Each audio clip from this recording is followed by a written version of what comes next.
proovige nüüd avada e-koolikott.ee oma mis iganes seadmed teil käepärast on. Ja võib telefon ka olla.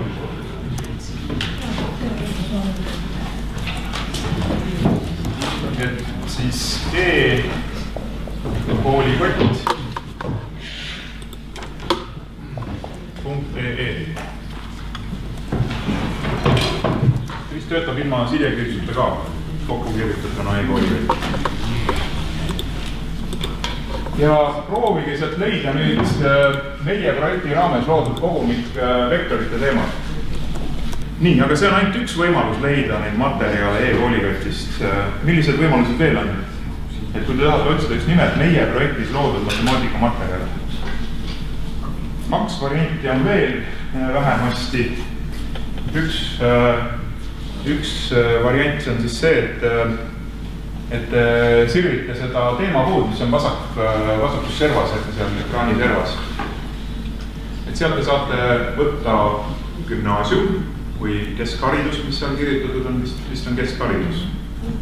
Võtate keskhariduse alt võtate matemaatika valdkonna alt võtate matemaatika aine, see tekitab natuke segadust, teiste ainetega on asi lihtsam, eks, et ajalugu kuulub sotsiaalainete alla, aga matemaatika on ainus valdkond, mille valdkonna ja ainsa õppeaine nimi selles valdkonnas kattuvad, nii et seal tuleb matemaatika 2 korda sisse sellesse puusse.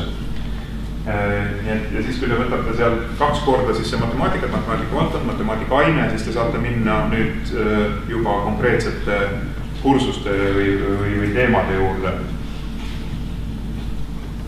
Nii.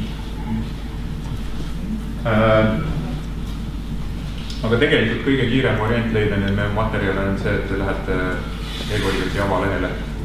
Klõpsake sellel e-koolikoti logol, mis on üleval vasakul nurgas.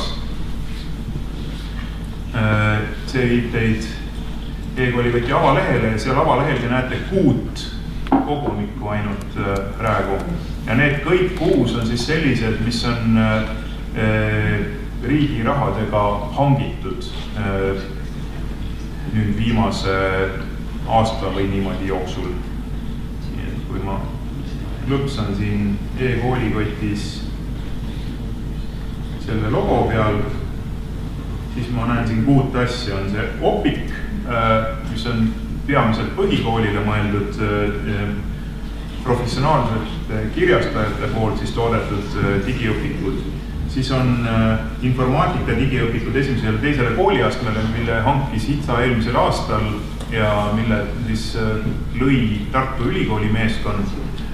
Lisaks nendele 2 on siin siis digiõppevaruna matemaatika materjalid, loodusvaldkonna materjalid, kunstide valdkonna ja sotsiaalvaldkonna materjalid. Nii et ma võin siit minna näiteks matemaatikat vaatama ja siin ma näen, et siia on kõik kenasti kokku kogutud.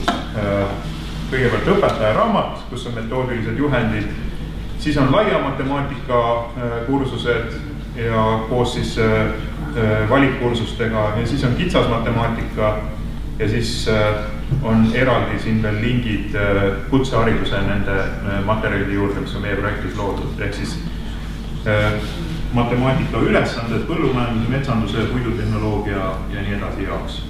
Ja siit te saate nüüd selle sama vektori juurde minna nüüd lähtuvalt sellest, kas te otsite kitsa või laia matemaatika asju. Et kui te siit vasakmenüüst lähete, et siis siin näiteks leiate selle vektorite teema üles, seal on kitsas ja lai kõik kokku pandud. Et seal peate hakkama iga konkreetse kogumiku juures ise vaatama, et kas see on nüüd kitsa või laia materjal. Aga siit avalehelt minnes te nüüd saate kohe valida kitsas matemaatika, 3. kursus vektortasandil ja siin ei ole ka veel neid õppematerjale alles nüüd siis, kui te siin klõpsate vektorite liitmine, siis te jõuate selle õppematerjalini.